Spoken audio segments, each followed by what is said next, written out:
ఓం నమో జగన్నాథాయ నమః. ఈ ప్రపంచంలో ప్రతి జీవికి తండ్రిలా ఉండే దేవుడు ఎవరో తెలుసా? రాజు, పేద, బ్రాహ్మణుడు, గిరిజనుడు అనే తేడా లేకుండా అందరినీ సమానంగా చూసే దేవుడు. అతడే పూరీ జగన్నాథ స్వామి. ఈరోజు మనం జగన్నాథ స్వామి కథ ఎక్కడ మొదలైంది, ఎలా పూరీ ఆలయంగా మారింది, రథయాత్ర ఎందుకు జరుగుతుంది అన్నీ పూర్తిగా తెలుసుకుందాం.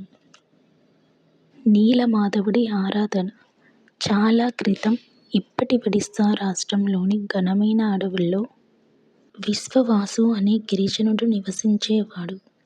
అతడు ప్రతిరోజు అడవిలో ఉన్న ఒక అద్భుతమైన దేవుని రూపాన్ని అత్యంత భక్తితో పూజించేవాడు. ఆ దేవుడే నీలమాధవుడు. బంగారు కాంతితో వెలిగే ఆ దేవుని ముందు పువ్వులు, ఫలాలు అర్పించి నిజమైన హృదయంతో నమస్కరించేవాడు.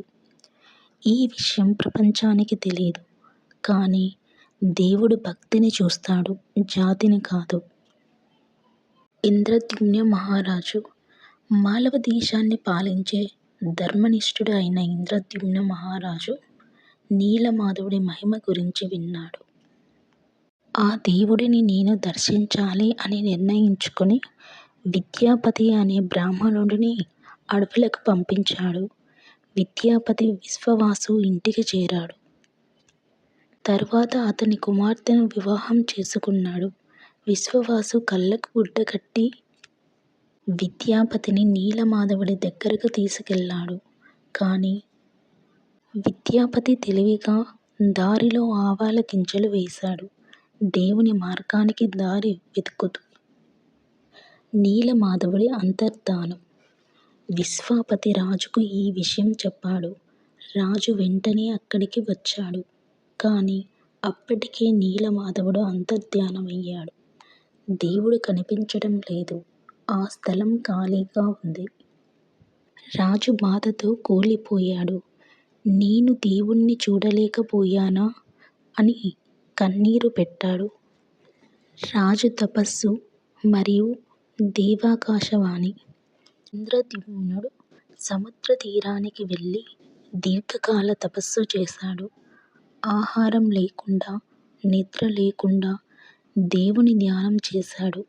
అప్పుడు ఆకాశం నుండి ఒక వాణి వినిపించింది. రాజా, సముద్ర తీరానికి కొట్టుకు వచ్చే పవిత్రమైన దారువులో నా రూపాన్ని స్థాపించు. రాజు ఆనందంతో లేచాడు. దారువు అవతరణ. కొన్ని రోజుల తర్వాత సముద్రంలో ఒక అద్భుతమైన చెక్క దుంప తేలుతూ వచ్చింది. అది సాధారణమైన చెక్క కాదు, దైవశక్తితో నిండిన దారువు. రాజు దాన్ని ఎంతో భక్తితో ఆలయానికి తీసుకువచ్చాడు. విశ్వకర్మ లీల. ఒక వృద్ధ కార్మికుడు వచ్చి నేనీ విగ్రహాలు చెక్కుతాను అన్నాడు. అతడే విశ్వకర్మ. తలుపులు మూసిపెట్టాలి, ఎవరూ లోపలికి రావద్దు అన్న షరతు పెట్టాడు. కొన్ని రోజుల తర్వాత లోపల శబ్దం ఆగిపోయింది. తలుపులు తెరిచినప్పుడు అపూర్వ రూపంలో జగన్నాథుడు, బలభద్రుడు, సుభద్ర దర్శనమిచ్చారు.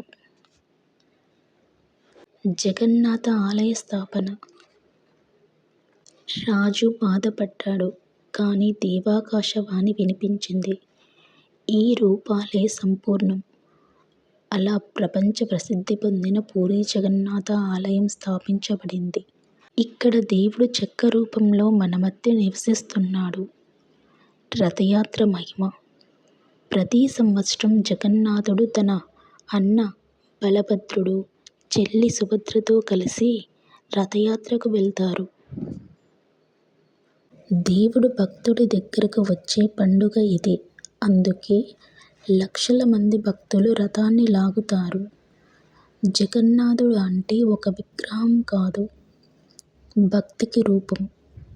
కరుణకు చిరునామా, మానవత్వానికి సంకేతం. అతడే జగద్నాథుడు జగన్నాథ స్వామి. ఓం నమో జగన్నాథాయ నమః.